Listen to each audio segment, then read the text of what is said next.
Okay, hello mga kawaw. Ito ipapakita ko sa inyo itong isa sa magandang uri no na nakuha natin itong Jasper agate na nakuha natin na magandang klase sa mga kawaw kung nakikita nyo. Malaki. Oh. Oh. Maganda rin ang kulay niya lalo na pag na-polish ito no. Kaso sabi ng taga ibang bansa bawal talaga i-polish, gusto nila yung ganito lang, yung raw. Ayan o, kasi ang ganda nito pag na-polish ito. Ayan o, sobrang bigat. Subukan natin iangat. Ayan o,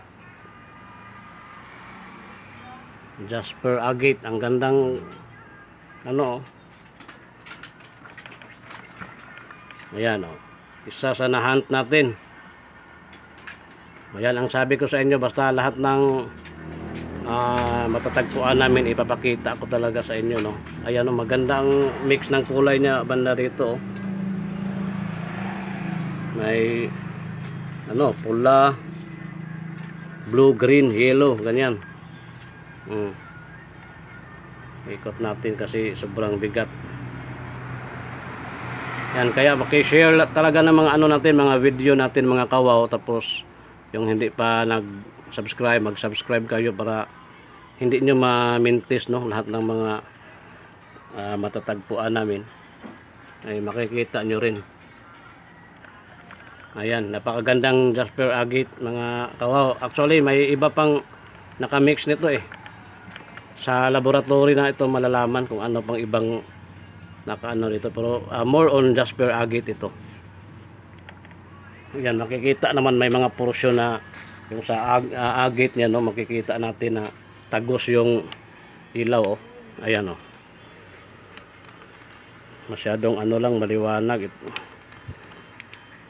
Kung nito yung isang flashlight na medyo mahina lang.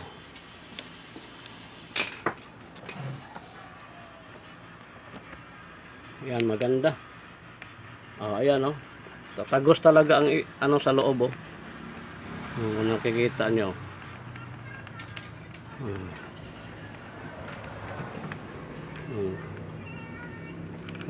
Porosyon talaga natatagos oh. Ayan oh, ganda ng kulay. Yung iba lilinisin ko pa yun, marami pa akong ipapakita sa inyo mga kawaw, kaya abangan nyo lang.